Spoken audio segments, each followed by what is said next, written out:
निफाड तालुक्यातील आहेरगाव या ठिकाणी किरकोळ झालेल्या वादातून पोलीस पाटलालाच अश्लील आणि जातीवाचक शिवीगाळ करत डोक्यात लाठ्याकाठ्यांनी मारहाण करून गंभीर दुखापत झाल्याची घटना घडली। याबाबत पिंपळगाव पोलीस ठाण्यात अनुसूचित जाती आणि अनुसूचित जमाती अत्याचार प्रतिबंधक अधिनियमानुसार अॅट्रॉसिटी अंतर्गत गुन्हा दाखल करण्यात आला असून या घटनेचा पुढील तपास वरिष्ठ पोलीस करतात। गाव स्तरावरील कायदा सुव्यवस्था राखण्याची जबाबदारी असलेल्या पोलीस पाटलालाच कर्तव्य बजावत असताना मारहाण झाल्याची घटना धक्कादायक असून याबाबत पोलीस पाटलांमध्ये भीतीचं वातावरण निर्माण झालंय।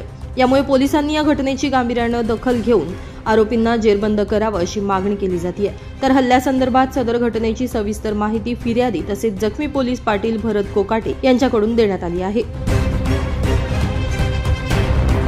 रस्त्याचं काम चालू आहे। तर रस्त्याचं काम चालू असताना तिथं दगड टाकायचं काम चालू होतं। तर वडील तिथं रस्त्यावरती बांधावरती उभे होते।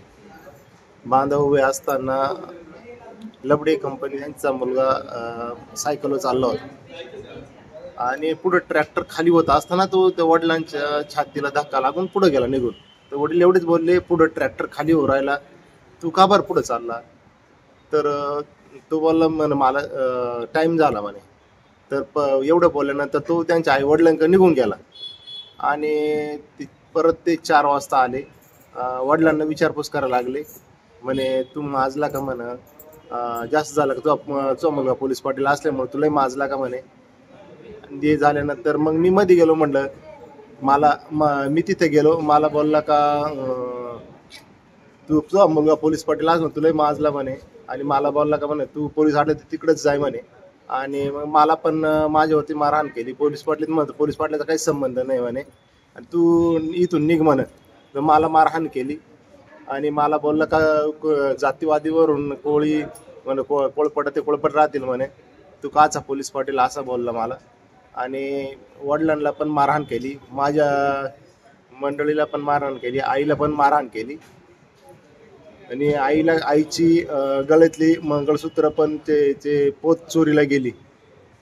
त्याच्यामध्ये मारहाण झाल्यामुळे ओढतांनी आणि लहान्या भावाला पण मारहाण केली, त्यांचा हात पण फ्रॅक्चर झालेला आहे।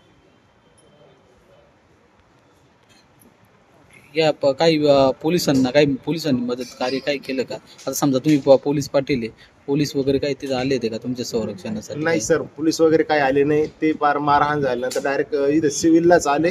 पोलिसांना कळवलं का याबाबत? नाही सर, त्याच्यानंतर त्यांना कळवलं। म्हणजे जेव्हा मारहाण झाली तेव्हा मी बेशुद्ध होऊन गेलो, मला काही समजलं नाही। मग वडिलांनी त्यांनी सांगितलं, मला उचलून नेलं पोलीस स्टेशन याला सिव्हिलला। मग तिथून त्यांनी पोलीस स्टेशनला सांगितलं। त्याच्यानंतर मला काही बेशुद्ध होतं, त्याच्यामुळे मला काही समजलंच नाही। काय मागणी आता काय? सर त्यांच्यावरती गुन्हा दाखल झालाच पाहिजे। आम्हाला कोळपट वगैरे असं बोलता म्हणे, तुम्ही कशाचा पोलीस पाटील म्हणे आणि यांच्यावर अॅट्रॉसिटी दाखल झाला पाहिजे। ब्युरो रिपोर्ट, नाशिक माझा न्यूज, नाशिक।